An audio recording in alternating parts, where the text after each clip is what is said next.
Me desperté con el lento pitido de un monitor cardíaco y el frío seco del aire del hospital en la piel. Mis ojos permanecieron cerrados, demasiado pesados para levantarlos, pero el mundo me apretaba de todos modos. Suelas de goma sobre linóleo, papel crujiendo, alguien respirando a pocos centímetros de mí. Entonces la oí. Diane Blake, mi madre, con la voz baja y mesurada, como si estuviera pidiendo el almuerzo. Entonces, si le extraemos el otro riñón, sobreviviría. La habitación no se movió, pero dentro de mí algo se quebró. Me llamo Nancy Blake. Tenía 23 años cuando mis padres, a 1 metro de mi cama, discutieron con calma si debía seguir viviendo. No sobreviviría, dijo el médico. Entonces mi padre, Chuck Blake, añadió su voz. No temblaba. Podría haber estado hablando de un coche que no arrancaba. Jason tiene futuro. Ella no. Jason, mi hermano menor, el favorito. El chico por el que rompían las reglas, inventaban excusas y del que presumían con cualquiera que los escuchara. Y luego mi madre otra vez. De todas formas, es una carga. Esa palabra no resonó. Se hundió en el colchón, entre mis costillas. Carga. Tenía peso. Tenía dientes. No lloré. No podía. Mi cuerpo seguía demasiado destrozado. Pero los escuché. Y lo que oí fue más fuerte que cualquier alarma. No estaban de luto. Estaban planeando una estrategia. Me obligué a respirar despacio. Tan superficial. El monitor emitió un pitido demasiado fuerte en el silencio. Mi mente buscó lo último que recordaba. Lluvia en el parabrisas. Jason detrás del volante, mi pulgar recorriendo el suave borde plateado de la pulsera de mi abuela.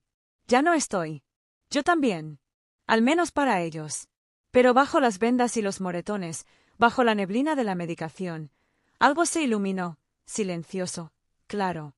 Si vivo, nunca más me tocarán. Y lo decía en serio. Lo último que recuerdo con claridad fue la lluvia. Suave al principio, luego más firme, o golpeando el parabrisas como alguien demasiado educado para golpear fuerte.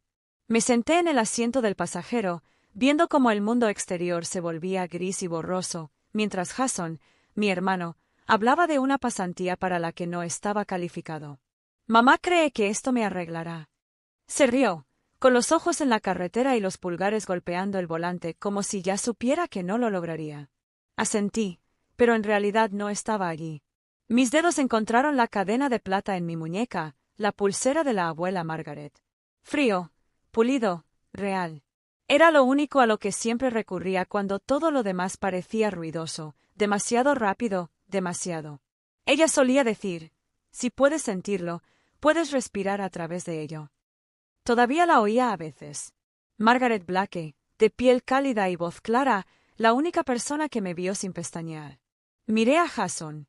Estaba leyendo un mensaje en su teléfono, sonriendo. Ese era su poder.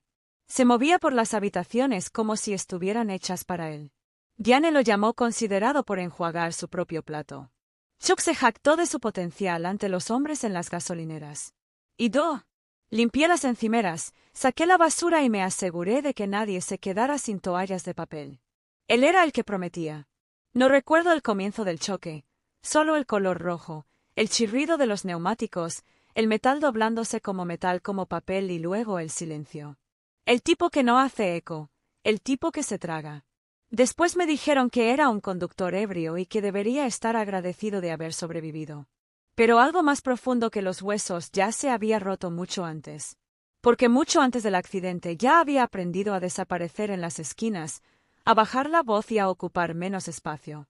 Mucho antes del hospital, sabía exactamente quién importaba en nuestra familia, y no era yo. Cuando volví a abrir los ojos, el mundo parecía alterado, como si alguien lo hubiera desarmado y vuelto a armar ligeramente mal. Las luces del techo sobre mí zumbaban, tarareando con ese duro resplandor de hospital, demasiado brillante, demasiado frío. Escuché el monitor a mi lado, firme y mecánico. Bip. Pausa. Bip. Intenté moverme, pero mis brazos se sentían enterrados en el cemento. Tenía la boca seca. No podía hablar. Todavía no. La enfermera fue la primera en darse cuenta. Manos tranquilas de mediana edad. Ella presionó el botón de llamada y se inclinó sobre mí. Su voz, un susurro que no pude seguir. Quería preguntar dónde estaba. ¿Dónde estaba Jason? ¿Qué pasó? Pero las palabras se quedaron atrapadas en algún lugar detrás de mis dientes. La puerta se abrió. Antes de que pudiera responder, los olí primero.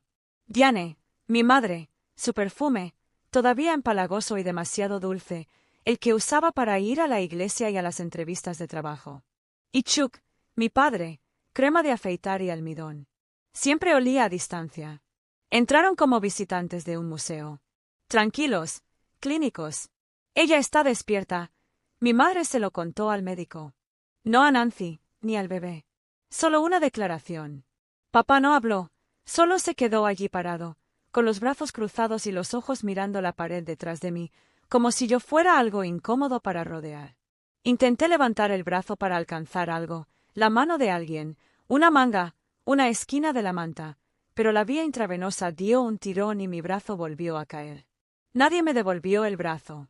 El médico dijo mucho sin decir demasiado, esa voz plana y cuidadosa que usan los médicos cuando han hecho todo lo que podían. Capté fragmentos. Estable. Hemorragia interna. Riñón izquierdo extirpado. Nadie me preguntó cómo me sentía al perder parte de mí.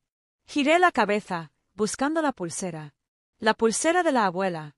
Había desaparecido. Probablemente se lo habían cortado en una cirugía. Quizás lo habían perdido, quizás lo habían desechado. No importaba. Pero lo sentí, su ausencia. Un fantasma de plata sobre la piel desnuda. Entonces la escuché.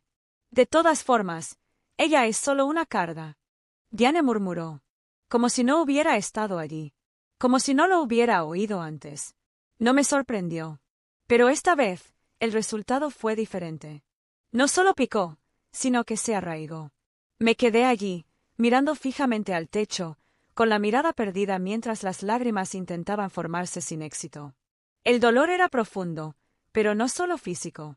Era el tipo de dolor que se instala donde debería estar la voz. Si salgo de esta cama, nunca más dejaré que me carguen en pedazos. Y lo decía en serio. Era tarde, tarde de hospital, el tipo de quietud que zumba en lugar de respirar. Las máquinas hacían tic-tac. Los tacones resonaban a lo lejos, pero en mi habitación, todo parecía suspendido. Mantuve los ojos cerrados, ni dormido ni despierto, simplemente flotando dentro del dolor. Fue entonces cuando los escuché de nuevo. Entonces, dices que si le quitamos el otro riñón, la voz de Diane, fría y precisa, como el chasquido de una tapa en un recipiente. Ella no sobreviviría a eso, respondió el doctor. Entonces Chuck, tan suave como siempre. Jason tiene futuro. Ella no. Y de nuevo mi madre, más firme esta vez.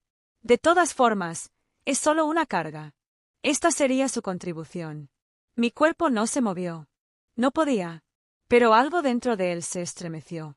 Una respiración atrapada en mi garganta, aguda y silenciosa.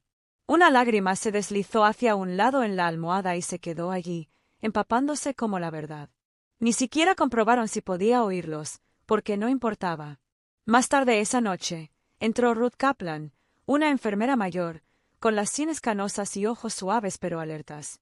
Parecía alguien que había visto cosas que nadie debería ver, y seguía adelante de todos modos. Me ajustó la vía intravenosa, me tomó el pulso, pero cuando sus dedos rozaron mi muñeca, se detuvo. Sus ojos se encontraron con los míos. Luego se sentó. «Has estado callado», ella susurró. «Pero estás aquí. No dejes que te lo quiten también». No respondí, pero guardé sus palabras en mi pecho como una cerilla dentro del bolsillo de un abrigo. A la mañana siguiente, finalmente hablé. «No me siento seguro». Eso fue todo. Solo 5 palabras. No preguntó por qué. No dudó. Salió de la habitación con un propósito. Al mediodía, apareció Mónica Álvarez, trabajadora social del hospital. 30 y tantos años, voz aguda, manos amables. Ella se sentó a mi lado con un portapapeles y paciencia. Le conté todo, no con fluidez, solo fragmentos. La conversación en el pasillo, el dinero, el hecho de que nadie preguntara antes de sacarme algo. Ella escuchó y luego me dio exactamente lo que necesitaba. «Creemos en ti y te protegeremos». Esa noche me transfirieron bajo estatus de protección temporal. La salida fue silenciosa y clínica. Diane intentó discutir en el mostrador. Dijo que estaba confundida. Dijo que seguía siendo su hija. Pero la puerta se cerró como un mazo. Me llevaron a un refugio de transición. 2 catres, una luz zumbadora y un candado que se cerraba con un clic cuando lo giraba. Había olor a alfombra vieja y lejía institucional, pero nadie me llamó una carga. Conseguí trabajo fregando pisos en una librería de segunda mano del centro. El gerente me dio un trapeador, me dijo que el día de paga era el viernes y lo dejó ahí. Cada dólar que ganaba iba a parar a un frasco de cristal debajo de la cama. No era mucho, pero era mío. Era una mañana húmeda de septiembre cuando la barra de mi armario se derrumbó bajo el peso de la poca ropa que tenía. Me encontraba agachado en el suelo, recogiendo perchas y papeles doblados de la esquina cuando lo vi, un sobrecolor crema, sin marcar. Mi nombre estaba escrito en el frente con letras en forma de bucle. La reconocí al instante, Mónica Álvarez. Dentro había una pequeña unidad USB etiquetada con bolígrafo negro, Tecoume General Audio. También había una nota doblada, suave por el tiempo y ligeramente perfumada con lavanda.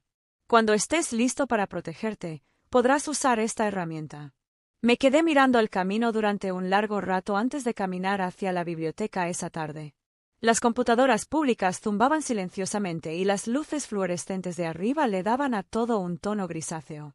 Lo enchufé, me puse los auriculares y presioné reproducir. La primera voz fue la de Diane. Entonces, ¿estás diciendo que si le quitamos el otro riñón, entonces el médico? Ella no sobreviviría a eso. Luego Chuck. Jason tiene futuro. Ella no. Y por último, mi madre otra vez. De todas formas, ella es solo una carga. No me quedé sin aliento. No me moví. Me senté allí, en la esquina de la biblioteca, con los auriculares en los oídos, y la verdad se deslizó como agua fría en mis pulmones. Lo decían en serio. No solo una vez, no de pasada, no de dolor. Habían hablado de mi muerte como si fuera un recado, como si fuera algo para marcar en una lista. Cerré el archivo y me quedé mirando la pantalla. Mi reflejo me miró, ojos rojos pero claros. Por primera vez ya no hubo dudas. Ya no tenía esperanzas de que no quisieran decir lo que había oído. Volví a guardar la memoria USB en mi bolsillo y doblé la nota de Mónica en la palma de mi mano. Había sobrevivido a su silencio. Ahora tenía la evidencia y un nombre que no podían tocar. 3 años es mucho tiempo cuando se reconstruye desde cero. Pasa lentamente, como aprender a respirar a través de una tela. Pero lo llené, una página, un turno de noche, un susurro de sí a la vez. Cambié legalmente mi nombre a Clare Holland 2 meses después de mudarme del refugio. Quería algo limpio, algo mío. La jueza apenas levantó la vista cuando aprobó el papeleo. Pero cuando salí al aire frío después de la audiencia, exhalé como no lo había hecho en años. Obtuve mi GED sentado con las piernas cruzadas en el suelo de la biblioteca, comiendo galletas de la máquina expendedora y resaltando libros de texto del contenedor gratuito. Limpié la librería hasta que el dueño me preguntó si quería aprender a administrar el sistema de inventario. A partir de ahí, tomé clases nocturnas de administración de empresas. Y cuando una incubadora sin fines de lucro ofreció una subvención para nuevas empresas tecnológicas informadas sobre traumas, presenté algo que había vivido en mí desde el hospital. Una plataforma de seguimiento del consentimiento para procedimientos médicos, especialmente para menores, ancianos y personas inconscientes. Lo llamé PALM, Autoridad del Paciente y Mapeo Legal. Mi cofundadora, Evelyn Cho, creyó en ello antes que yo. Dijo que la idea parecía algo que ya debería haber existido. Me convertí en director de operaciones de una empresa que se aseguró de que nadie más se despertara con un cuerpo alterado sin su permiso. En la oficina, tenía un cajón cerrado con 2 cosas. La unidad USB de Mónica y una foto en blanco y negro de Margaret Blake, mi abuela. Ella era más joven en esa foto, tal vez 30 años, parada en un porche con un vestido sencillo, con los brazos cruzados como si no confiara en la cámara. Cada año me parecía más a ella. Un martes lluvioso, abrí nuestro portal de solicitantes y vi un nombre familiar. Jason Blake. Se adjunta currículum. Carta de presentación inestable. Ninguna mención de mí. El correo electrónico apareció en mi bandeja de entrada como si un vaso se hubiera caído al suelo. Él no lo sabía. Por supuesto que no lo hizo. Me quedé mirando la pantalla durante un largo rato. No estoy enojado, no tengo miedo, Solo estoy seguro. Había entrado en un edificio que yo ayudé a construir y no tenía idea de que yo sería el que lo estaría esperando al otro lado. La cita fue fijada para las 8 de la mañana. Vi su nombre parpadear en el calendario compartido. Jason Blake, entrevista, asociado de operaciones comerciales. Y no sentí nada. Sin temblor, sin bilis. Solo una quietud que vino de vivir mucho tiempo sin respuestas hasta que te convertiste en una. Llegó a tiempo.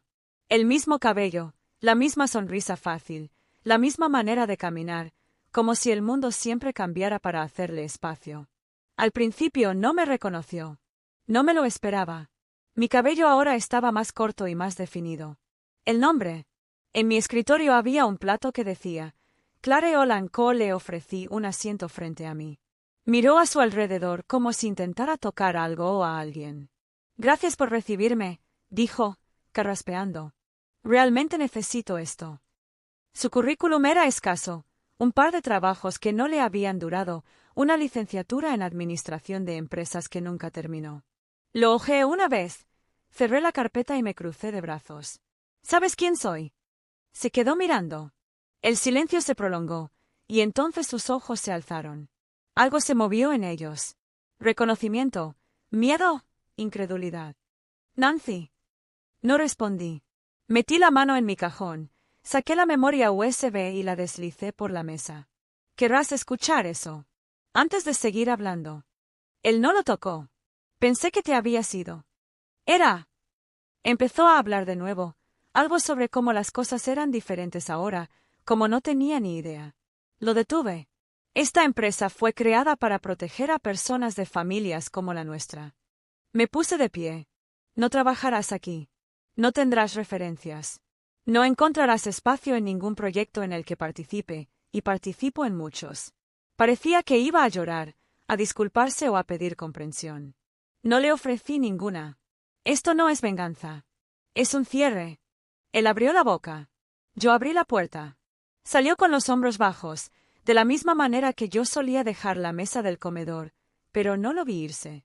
Regresé a mi escritorio, coloqué el USB nuevamente en su cajón y apagué el recordatorio del calendario. Un clic. Un silencio. Un peso menos que cargar. Llegó en un sobre blanco, sin remitente. Solo mi nombre, Clare Olan, escrito en una letra temblorosa y desconocida. Conocí la letra antes de abrirla. Mi madre siempre presionaba demasiado fuerte con el bolígrafo, como si quisiera dejar una marca más profunda que la tinta. Dentro había una página rayada, arrancada de un bloc de notas legal. Los pliegues eran desiguales, como si el paquete hubiera sido manipulado demasiadas veces antes de enviarlo. Jason no encuentra trabajo. La salud de tu padre está empeorando. Puede que la casa se derrumbe, pero tú sigues siendo nuestra hija y siempre has sido la responsable. Ninguna disculpa, ninguna propiedad, solo la misma demanda suave envuelta en culpa. ¿Aún es nuestra hija? Lo leí una vez, luego otra vez, y cada vez el mismo mensaje debajo. Nos debes una. No sentí rabia, solo un profundo silencio. Esa noche, me senté en mi escritorio, saqué una tarjeta en blanco y escribí una frase con tinta azul. Elegiste a tu hijo cuando yo estaba inconsciente. Ahora vive con esa decisión. Sin saludo, sin nombre, sin dirección de retorno. Sellé el sobre, lo llevé hasta el buzón que estaba 2 cuadras más allá y lo dejé caer por la ranura. Esa fue la última vez que usé el nombre, Nancy Blake, sobre cualquier cosa. Cuando se aprobó la política, no llegó a los titulares. No hubo conferencia de prensa ni sesiones de fotos, solo un párrafo enterrado en un boletín estatal. La disposición de Olan exige un consentimiento escrito y con sello de tiempo para cualquier extracción de órganos que no sea de emergencia, con la supervisión de un tutor tercero. Le pusieron mi nombre, Clare Olan. No para honrar, no para celebrar, solo para marcar una línea que no debió ser cruzada. A veces, cuando paso por delante del hospital donde casi muero, me detengo. No recordar el dolor, sino recordar el silencio. La forma en que nadie me preguntó. La forma en que nunca pensaron que viviría lo suficiente para responder. Ahora alguien más lo hará. Eso es suficiente. La bahía estaba tranquila esa mañana. Viento suave, agua plana como vidrio cepillado. Me senté en el viejo banco frente a Commencement Bay, con el abrigo abotonado hasta el cuello, las manos metidas en las mangas y los dedos curvados sobre el interior de mi muñeca, donde solía estar el brazalete. A veces todavía podía sentir la huella, como un fantasma de metal contra la piel. Nadie me esperaba. Nadie esperaba nada. Por una vez, eso se sintió como libertad. Vi el cielo volverse dorado y no dije nada porque no era necesario. Yo me elegí a mí mismo.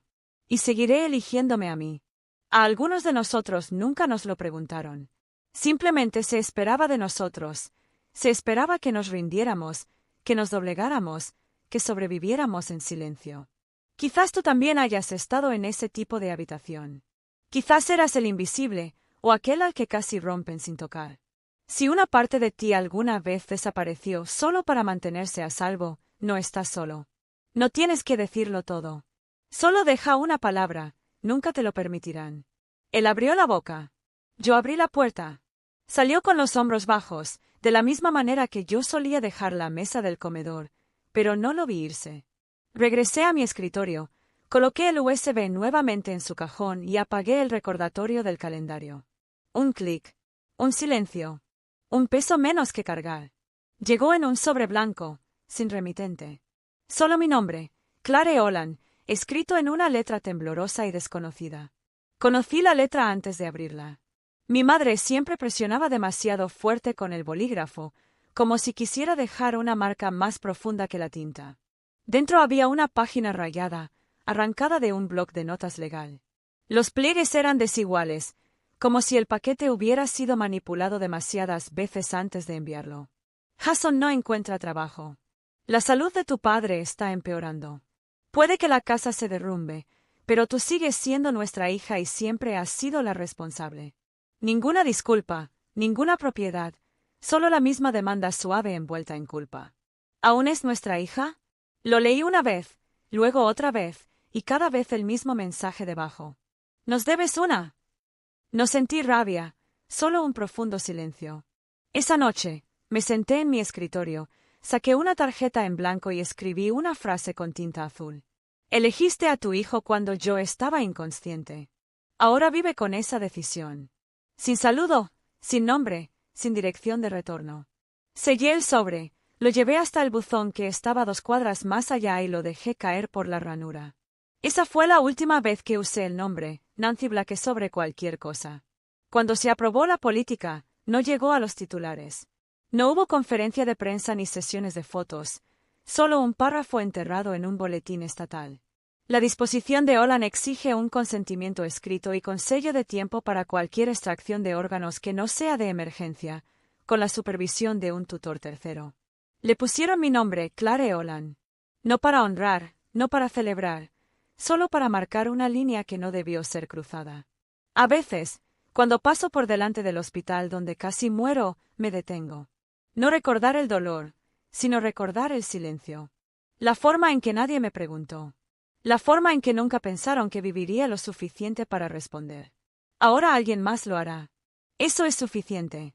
La bahía estaba tranquila esa mañana. Viento suave, agua plana como vidrio cepillado. Me senté en el viejo banco frente a Commencement Bay, con el abrigo abotonado hasta el cuello, las manos metidas en las mangas y los dedos curvados sobre el interior de mi muñeca, donde solía estar el brazalete. A veces todavía podía sentir la huella, como un fantasma de metal contra la piel. Nadie me esperaba. Nadie esperaba nada. Por una vez, eso se sintió como libertad. Vi el cielo volverse dorado y no dije nada porque no era necesario. Yo me elegí a mí mismo. Y seguiré eligiéndome a mí. A algunos de nosotros nunca nos lo preguntaron. Simplemente se esperaba de nosotros. Se esperaba que nos rindiéramos, que nos doblegáramos, que sobreviviéramos en silencio. Quizás tú también hayas estado en ese tipo de habitación. Quizás eras el invisible, o aquel al que casi rompen sin tocar. Si una parte de ti alguna vez desapareció solo para mantenerse a salvo, no estás solo. No tienes que decirlo todo. Solo deja una palabra, nunca te lo permitirán.